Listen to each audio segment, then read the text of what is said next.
Okay folks, it's now 12 o'clock. Can we please just say 10 minutes and then we'll need to wander down to the museum. Now if you need a toilet, there's one when you go in the front door, there's one to the left and there's one behind the trees up there. So it's not trees but... No. Okay. There's a building behind the trees, I'm sorry. I'm sorry. Okay, we're going back home now. There's a building behind the trees up there, so... Alright, enjoy it. Thank you. And we'll be staying here so you can leave things on the coach. Beautiful. So this is the museum. The museum. Wow, very nice museum. Hổ làng à. Hổ tài à. Wow. Bên đây mình.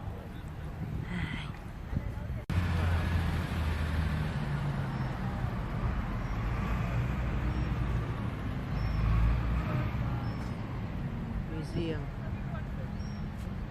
and the town. Hổ làng à. Dunedin. Dunedin, yeah. Dunedin. Cafeteria. Soon become hospital. No more chocolate.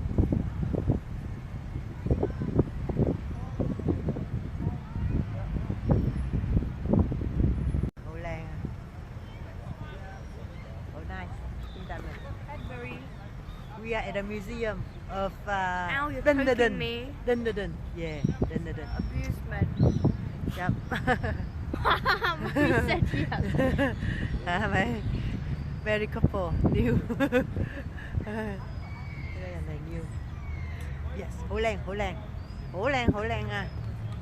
Chán to tới錢 hay holiday da. Hổ làng, Hổ làng. Beautiful. Sorry guys, this is not a museum. This is the train station. Beautiful. Very nice train station. Hổ làng, Hổ làng. Beautiful. Wow. You can feel the weather. It's getting cold, chill. And they say like New Zealand have 4 seasons in one day. It's true. This morning warm, warm, warm. Now start cool, cool, cool. And I think we are getting cold soon. Yep. Yep. Comfortable. Yep. Want to catch the train? No. Catch the train. We are catching the train.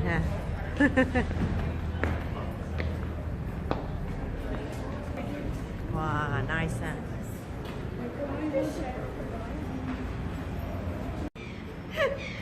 It's okay.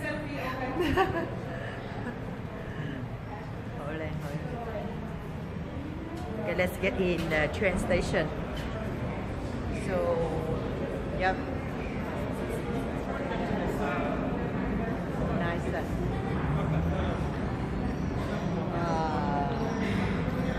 Quick, go to the train. Oh, nice. Come. Wow. And then, oh, okay, lucky. Just moving. Dee. Well, that's a small train. There are only 2 carriages, man. Yeah. Hi. Oh, they catch the train to somewhere.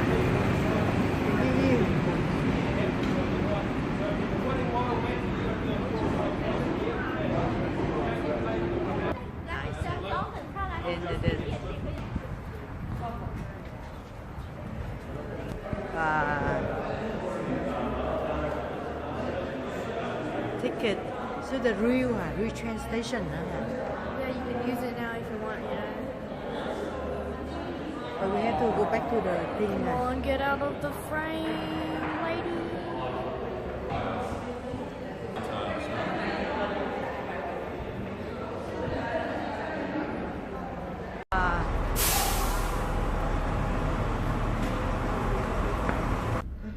Have you heard of a flower called sweet peas? Well, that's all these here. And they'll be taken away soon and replaced with something new. They always have new designs. On our left here is the the train, the JA1274, the last steam locomotive made here in Dunedin, in Hillside Workshop, and that was a mainline freight and passenger service train. That was a motorbike. You can go for rides on that. Oh, good. I think Interesting. I think it's $95 for whatever it is. He's on your side, it's alright. He's bigger than you.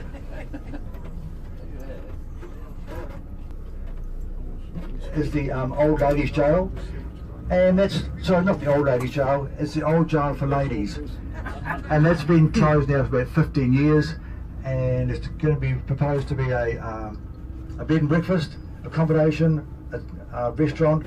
There's all sorts of ideas that's going to happen, but we're still waiting. So if you come back in 2 years' time, probably still saying the same thing. On the left-hand side is the Early Settlers Museum, and that depicts early Dunedin, early New Zealand. And it was originally a bus depot. You can see the exit way there and the entrance way there, and the buses came in there. And where that white bus is there, in front of that you'll see the Chinese Garden. And the Chinese Garden is only the third authentic Chinese garden outside of Shanghai, just right there. Oh. And the building was built in Shanghai, then dismantled and brought over here and reassembled as the Chinese Garden. The Chinese Garden is used for conferences, weddings, or just want some quiet time. They've got a big, huge, big pond in there and all that sort of thing.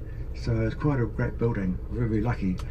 And our mayor, our previous mayor, was Chinese, and they had a sister relationship with Shanghai, and that's how he got it. The Chinese Garden.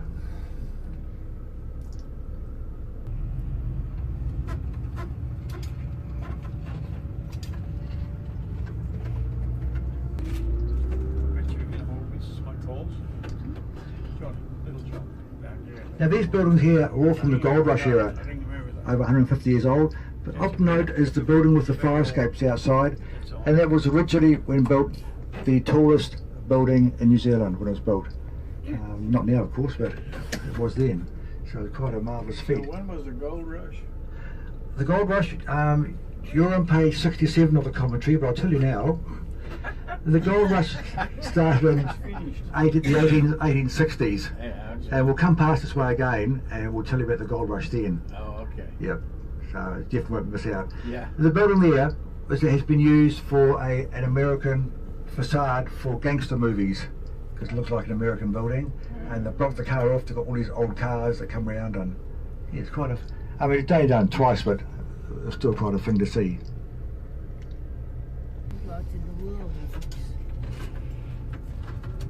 Big whole green, the tree.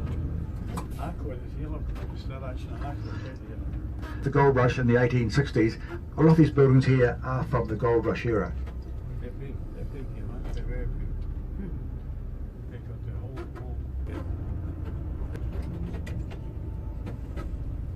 Yeah. building homes.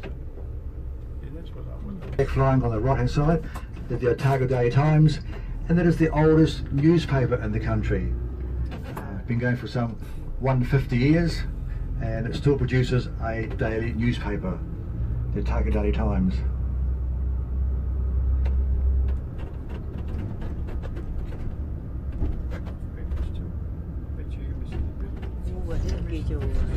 And of course, on our right is the ex-Kiwi place.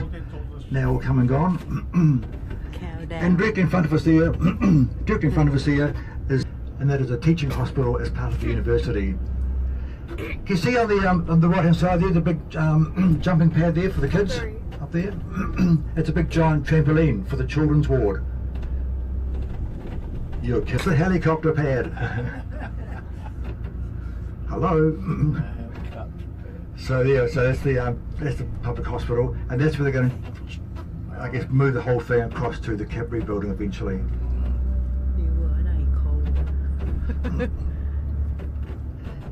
Do you know something? The man that invented these red cones, I'm sure has made a fortune, because they're everywhere. The what? I read those red cones. Oh. We seem to have them everywhere today. Now we're just we're just a couple of minutes away from the museum. We've done well, 12:30, and we're due back, please, on the coach at 2 o'clock. Okay, this is all part of their buildings here, and they have various, I guess, aspects to it. That's the Maori Cultural Centre here. This is the new research building here. The big caps, orange caps. And of course, if you were a student in Dunedin, the Captain Cook Hotel was a famous hotel used by all the Scarfies, and it had a change of ownership, and it's now more upmarket, much to the students' disgust. But it was quite a haunt for the students at the Captain Cook Hotel.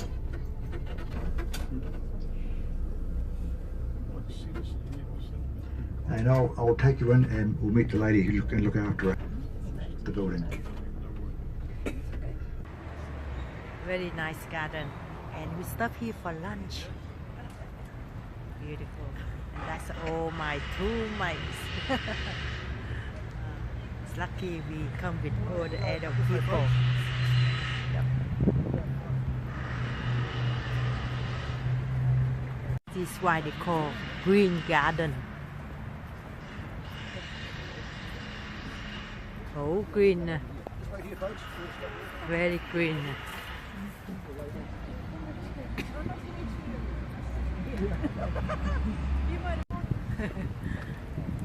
So we are going to the museum. It's very cold and chill outside now.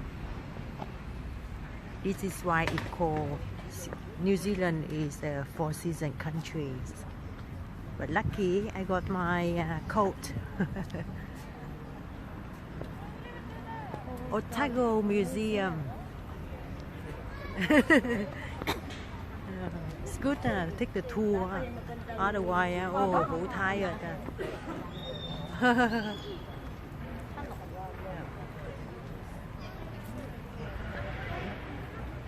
Otago Museum.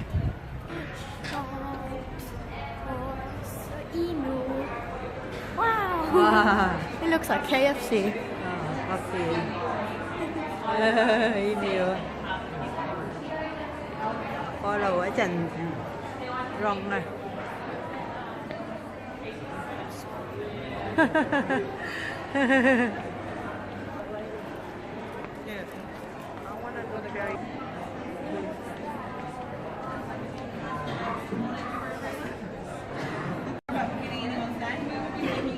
Today. So what we're going to do is split you into 2 roughly even groups, and then we'll be heading on up. I will be taking my group up to the very top of the museum, the Southern People Gallery, and we'll be starting there. With fish. You're with a fish. Ooh.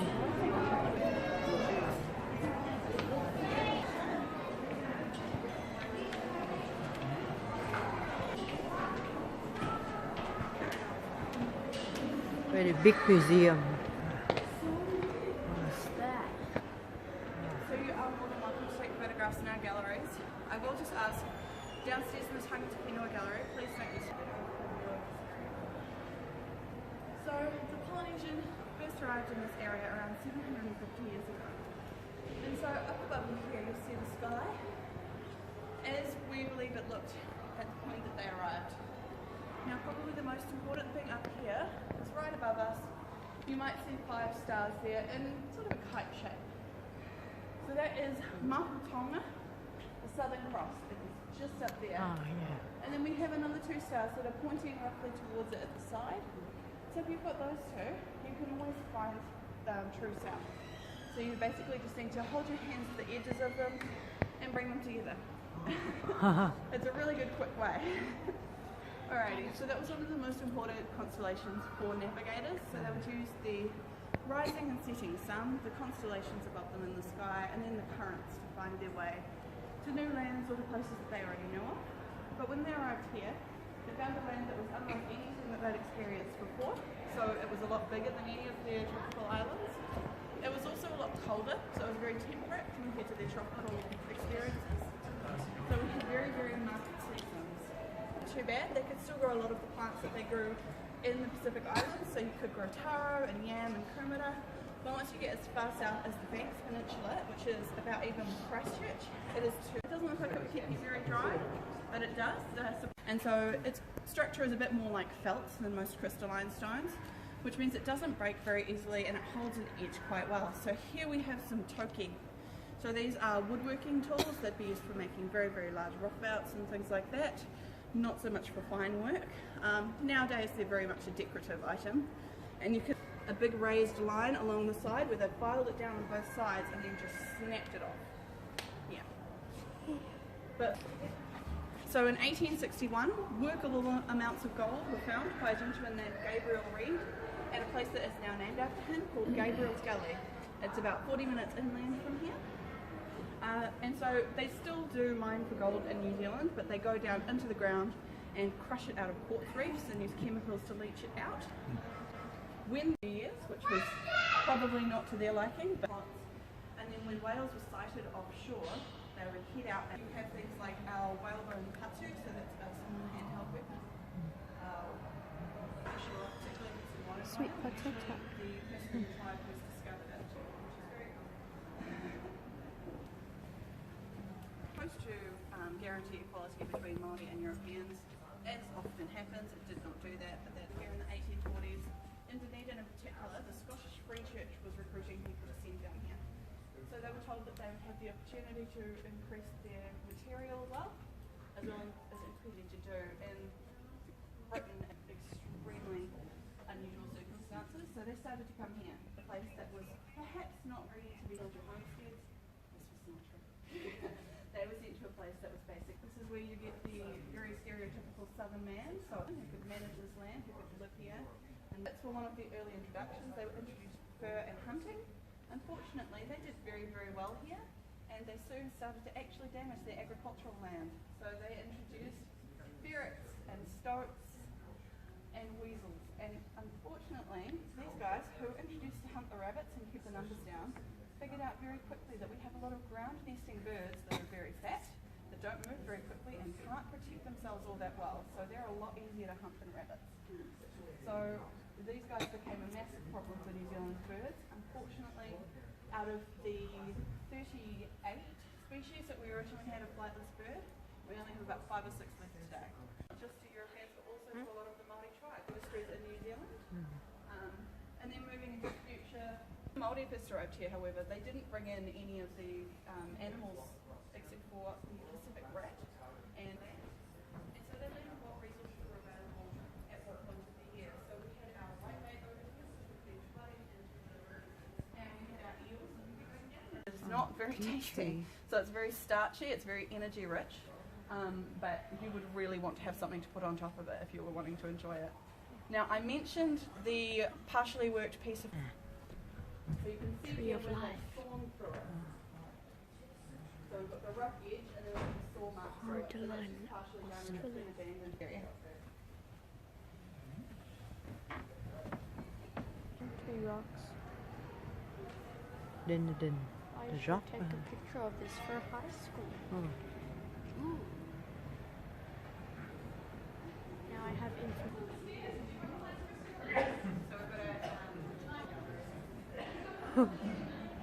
It's interesting, huh? Sapphire. Sapphire? Yeah. This one? No, Supertime. Ah, That's what it's called. Oh, that's crystal. good. Huh? What's this one? India, South Africa and South America in there, and Antarctica looking very, very small and fragmentary. And you can see here that Antarctica has grown. So you might notice that we've got these light green patches underneath New Zealand there. So that is the Zealandia Continent. So we refer to it as a continent, even though 94% of it is underwater. And we found that they have very, very different geology. Our Chatham Islands. Down south we've got our subantarctic islands, and then New Zealand is smack bang in the centre. So of the Pacific and Australian plates, which means a lot of geological movement, which pushed us away very, very quickly. So being isolated for 80 million years means that when the large extinction of 65 million years ago at the end of the Cretaceous period occurred, our mammals and our dinosaurs were completely wiped out, but we didn't have any mammals to take their place. In New Zealand we had 3 species of mammal. They were all very small, very inoffensive bats who much preferred to wander along the forest floor eating bugs. So birds evolved to take the place of mammals, or in some places marsupials like in Australia. So they were exploiting these ecological niches that they wouldn't have usually been able to, which are a very, very strange bird. They've actually completely lost their wing bones. They're the only ones who were flightless long enough to have completely lost the power of flight and death. So that is because his wings are used as flippers to propel him, so he has very, very strong muscles in his chest. We've also got our ostrich here. So you can see the ostrich, another flightless bird. It's still got its wing bones there, but it also has a relatively flat breastbone to the name of the moa. So that is their ratites. So moa, kiwi, and a lot of other birds that have lost the power of flight are referred to as ratites because of that flat, rough, flat breastbone. But here we're opening the chocolate box. So they range in size from around the size of a turkey all the way up to our South Island giant moas here at over 2 meters. So they'd be living in pretty much every environment you could find in New Zealand. So we have our upland moa who'd be living in the tussocky areas up on the mountains. We've got our South Island giant moa who is definitely a forest dweller, and we find them around here. Our eastern moa as well. So the skeleton that we've got articulated there was actually found just up the road at the Dunedin Botanic Gardens. Yeah, and then we've also got our heavy-footed moa here, so you can see the difference with this guy. And so he would not be able to manage very well in a swampy area. So he would be in lowland forests and scrub areas like that, but nowhere near a swamp. But with these two here, with our South Island giant moa, can you guess which one's the female and which one's the male? Female male. Exactly. It's a very common adaptation in New Zealand species, sexual dimorphism, whether it's actual size or whether it's just different adaptations to the environment. So this is a fully grown female and this is a fully grown male. They were thought for a very long time to be different species because of the difference, but genetic testing has shown that they weren't. One of our other were wiped out by human predation, and the fact that they just didn't breed very quickly. So they were what we call a K-selected species, which means very, very small clutch life stage from egg to adult. They very quickly died out and reached the point that they weren't able to replenish the species anymore. Unfortunately, this affected our Haas eagle. So the moa was the only prey that was large enough to sustain these guys. So once they died out, our Haas eagle was fairly quick to follow. Although you do find them in a lot of Māori mythology, very much like the Native Americans with the giant eagle myths. We get a lot of that in Māori mythology with the eagles hiding up on the mountains and coming down and taking people. Which, if you're wandering around in a feather cloak, what is an eagle to do, really? But you might have a look at this guy and think, not that big. So this is a juvenile and it's also a male, so it would never have reached the size of the females. The females would have gotten up to 13 kilos and 3 meters wingspan. So being hit by one of those is basically the same as having a cinder block dropped on you from 8 stories up, or being hit by a rifle bullet. Yeah, they had a lot of power behind them, which is how they could take down things like the giant moa. So they would hunt birds that were up to 250 kilos in size. So that is very, very big prey for something like that to take down. And we've got here sort of a representation of what it might have looked like in Dunedin prior to humans coming in. So we've got our swampy area, and we've also got the forests and the tussock up there on the mountain, which is quite cool. But possibly the most famous New Zealand bird, I say possibly, although it definitely is our kiwi. So what we've got here is a Stewart Island brown kiwi. And so we've got it as the taxidermy stage, we've got the skeleton and then an egg, so that you can see just what the female has to go through. It is a huge egg, which is why they are so vulnerable directly after they've laid the egg. Yeah, so they need to have people keeping an eye on them. They're not very well designed, so the eggs... The bones and the egg. Wow. A little bit of a much larger boulder with dynamite, and you can see that there's a bit of a rounded hole in there, and that's where they pop the dynamite. So this was part of a huge boulder, and you do get massive boulders of greenstone. It is all under the ownership of Kaitaku, the iwi that controls the South Island trade now. But at this point in time it was not, and he was able to take this It was basically finders keepers. Stuck your finger. Yes, and so you might notice that there is a bit of a V at the back. So his granddaughter, I mean, before he stuck your donated it, finger. asked if she would be able to take a piece. I can do that, you like? And so he said, yes, you can take a piece, but you need to use the traditional Māori methods, which, as I mentioned above, sandstone and water, very, very labour intensive. So that is as far as she got, and that is months worth of her working. So yeah, it's very, very hard to work. It took a long time for you to be trained and skilled enough to actually do anything with this. And even to this day, you need to reach a certain level of Wow. And so it's laid out in the traditional manner, so we've got over here. Wow. Okay. Oh, big car. Side, but still. So you would be usually arriving by sea, especially down here. And so we have our waka, Te Paraniki. So this is what they call a wakatawa, a war canoe. Actually made up of 3 different boats. So we've got the prow and the stern, which are the oldest parts from 1828. So they were part of a peace settlement between the Kiwi up at Wellington, the Ngāti Waihi, and the Kaitaka Kiwi down here. So it's part of a settlement between the down here we've got the second oldest piece, so that's dated from about the 1840s, the hull, and it's made of treatment of the Tokoro. Tokoro is a really great treatment when making waka. Wow. This goes very tall. Oh, good. Very, very strong and hard. And you might notice that it's all woven together. So what would happen is the wood and the rope would swell together and keep up most of the legs. And so up the top here we have the most recent parts. This dates from the 1930s. So this was carved by a European gentleman named Thomas Chapman Hall. So he did a lot of work in New Zealand museums and galleries. And he finished this off. Is it? He was a really interesting guy. So he was training as a Sit in doctor there. in the UK. And he never took his final exams. He came over here and decided he wanted to live with the Māori and learned to carve like them, traditional weapon. The great thing is with these little decorations, we've got this one here and that one there, they can distract you with that while they get you with the flat end. Yeah, but what he would be doing would be welcoming you, or he would issue a challenge and come into the carved house, so the wharepakaido.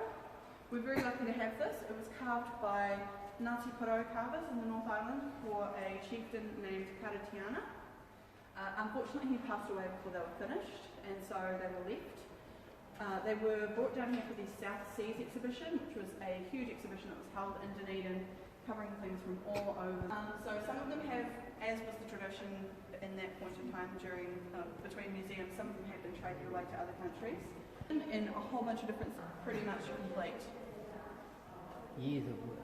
So it was quite unusual because he was from around Gisborne, but the carvers that he got were from the Hawke's Bay, so this would be who the house was representing, who it was meant to honour.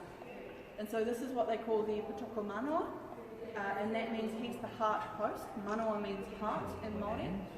So he's the whole heart of this entire house. And we're very lucky to have him.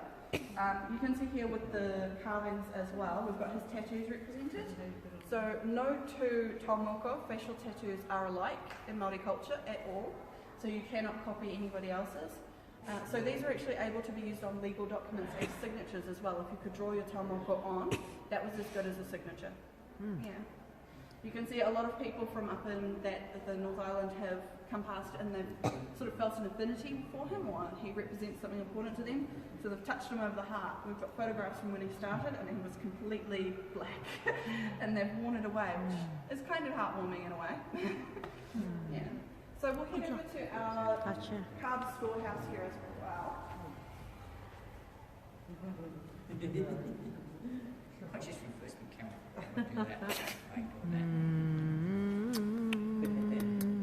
Any milk? You should stand here.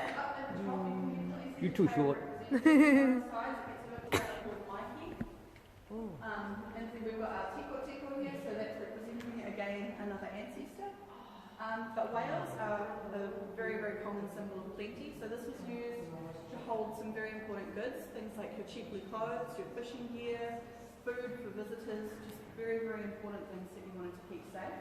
It would have been a bit higher off the ground as well, as you can imagine. Something this high probably wouldn't keep the rats out. But you can also see there's a little crack of light underneath. So there's a little trapdoor underneath it, which is how you get in, but it also means that if somebody comes into your village and you're not happy about it, you can send a couple of people up there to plop down and sit on it, and it'll keep them out of that for a while.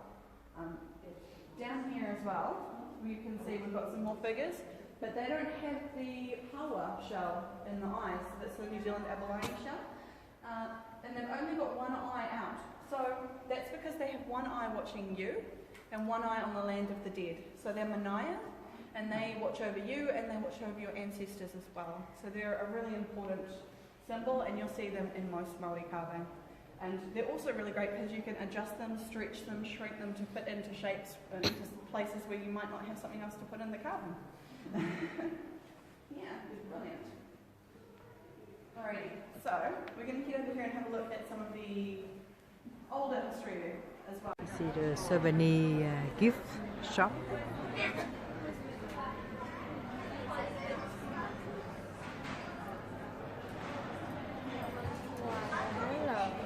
I'm looking for like just to have shoes.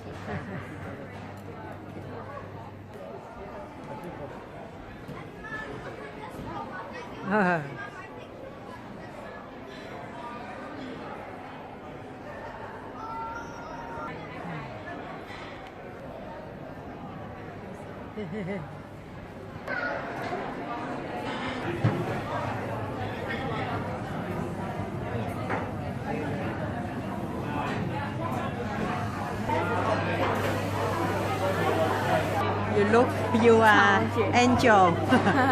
You're angel. You only smell. You don't need to eat. Hungry. So we are God. We only smell. No need to eat.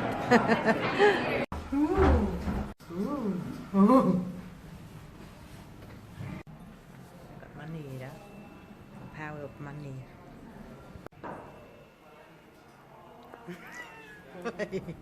Diamond exchange $100 because we are not the member of ANZ. $5 fee, but she's happy. She's got the power. Change 100. She say okay, okay, no problem. Okay, okay. Con nít xài tiền rất là mạnh, không giống như parent. Ambulance, but it's not. It's a truck selling street food. Wow, what's going on there? Oh, could be a hospital.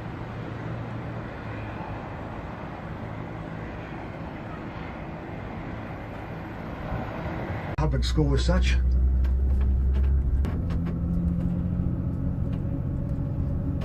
There. Terrace. And this was known as the dress circle of Dunedin because the who's who of Dunedin lived in Royal Terrace. This one right here.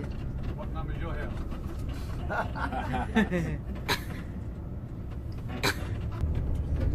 But on the right there, and of course you've got obviously 15:10, 10 past 3, please. 3, and then we head to the gardens. That'd be great. All right. Holly. Holly bush. Holly bush. Yeah. And in the winter, it has red berries on. Oh. And it's traditional in England. Holly and mistletoe. If you have mistletoe, Oh, yeah. you kiss on the mistletoe. But this is holly. It always has red berries on. Yeah, thank you.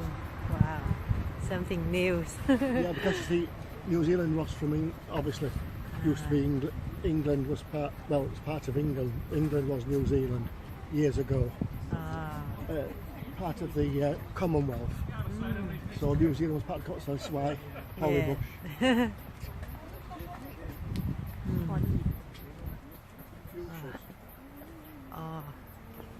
Oh, this one, mom, mommy got mom.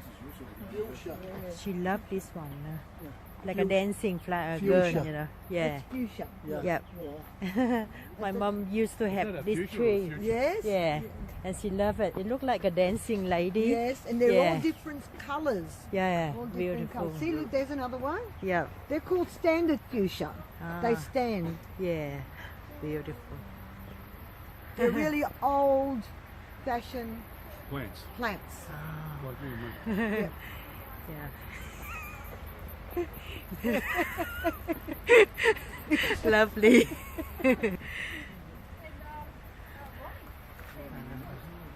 Oh, nice family. nearly as big as this.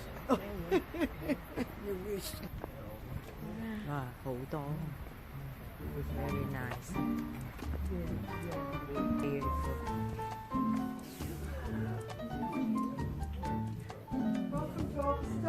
Moving forward, thanks. Oh, yeah. I'm going to split you up into two groups, so you've got smaller groups as you'll go.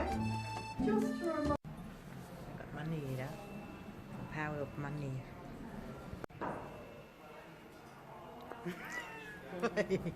Diamond exchange $100 because we are not the member of ANZ. $5 fee. But she's happy. She's got the power. Change 100. Say okay, okay, no problem. Okay, okay. Con nít xài tiền rất là mạnh. Không giống như parent. Ambulance. But it's not. It's a truck selling street food. Wow, what's going on there? Wow. Could be a hospital.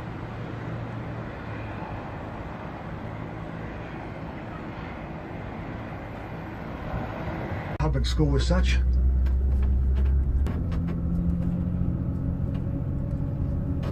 There. Terrace.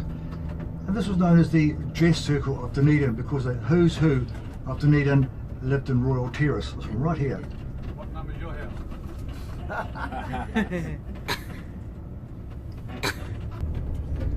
But on the right there, Tài ha. and of course you've got obviously 15:10, 10 past 3, please. 3, and then we head to the gardens. That'd be great. All right. You see, holy, very spiky. Called Holy. Holly bush. Holly bush. Yeah. And in the winter, it has red berries on. Oh. And it's traditional in England, holly and mistletoe. If you have mistletoe, Oh, yeah. you kiss on the mistletoe. Ah. But this is holly, it always has red berries on. Yeah, thank you. Wow. Something new. Yeah, because the New Zealand was from, obviously, used to be England was part, well, it's part of England. England was New Zealand years ago. Ah. Part of the Commonwealth. So New Zealand was part of, so that's why holly Yeah. bush.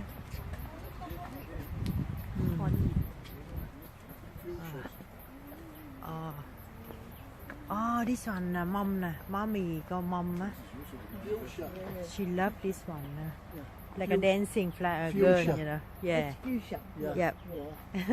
My mom used to have that a this fuchsia or tree. fuchsia? Yes. Yeah. And she loved it. It looked like a dancing lady. Yes, and they're Yeah. all different colours. Yeah, All different beautiful. colours. See, look, there's another one. Yeah. They're called standard fuchsia. They Ah. stand. Yeah. Beautiful.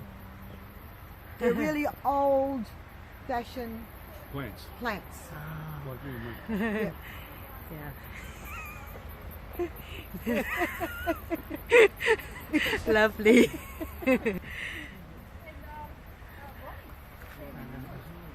Oh, nice family. nearly as big as this. You wish. Wow, hủ to. Very nice. Beautiful.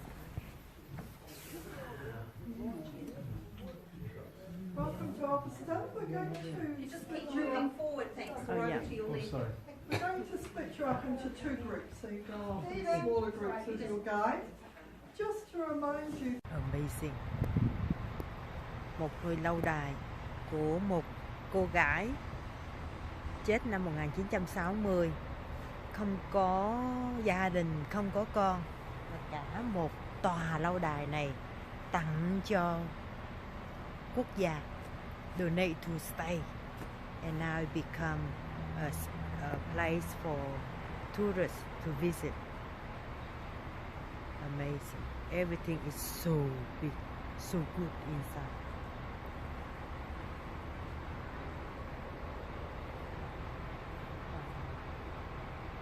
Very nice. Yes. Yep.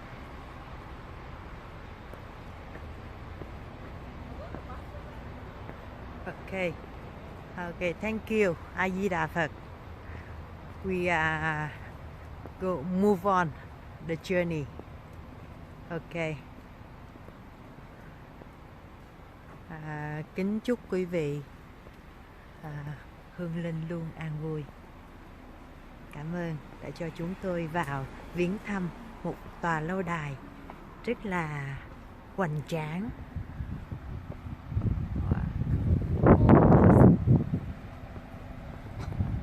You see, holy, very spiky.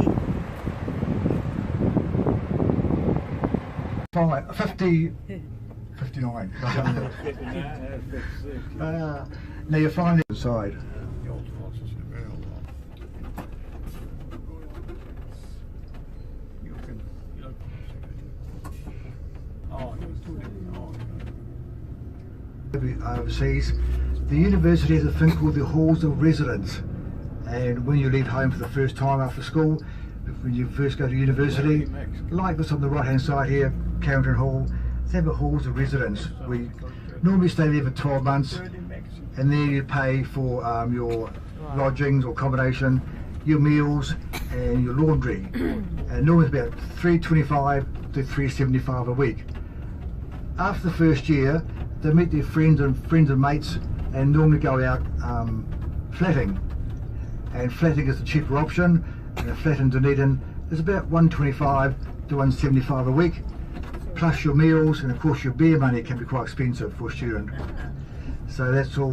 So we're going down now to the university part of town. That's where the gardens are, Botanic Gardens.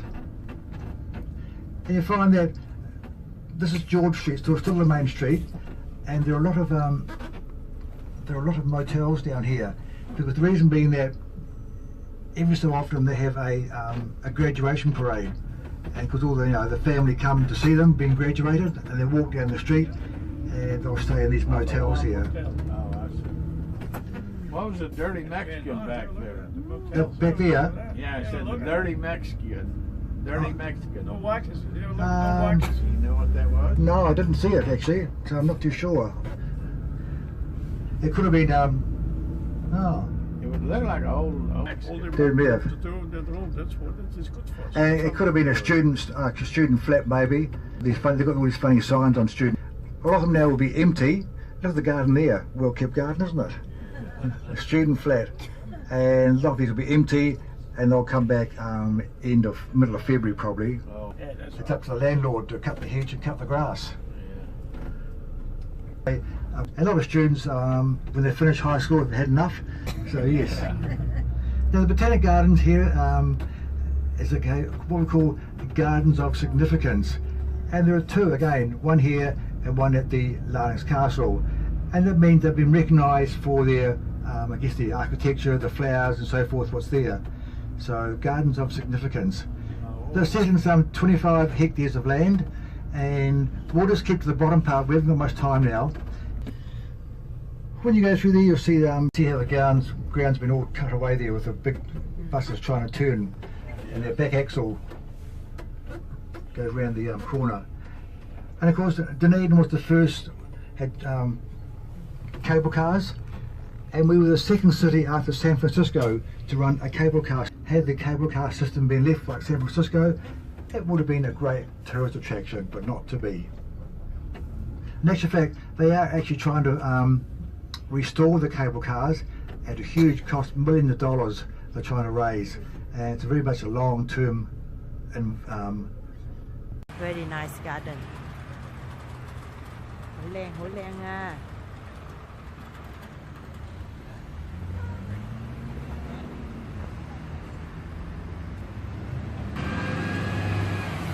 Hổ len. Hổ to flower, hổ nice ha. Oh, ở tại gì à? Yeah, they're really big. Bia, hủ tài cái bia. Oh, very nice. That's mint. Look. Whoa. They call that like to keep the things away from roses and stuff like that. Oh, Yeah. wow. Artichokes? Yeah. Artichokes? No? Thistles, like a thistle. Scotland, in Scotland, you know the thistle of Scotland. À, Why are all the bees so big? neighbor dẫu lý coi này nhưng mà small one. That one á. How come all the bees are so big, man? That is why they have New Zealand honey. See, now you know, bee, very big bee. And look at the bee, very big. Maybe that is why they have honey, New Zealand honey. Comvita, very big.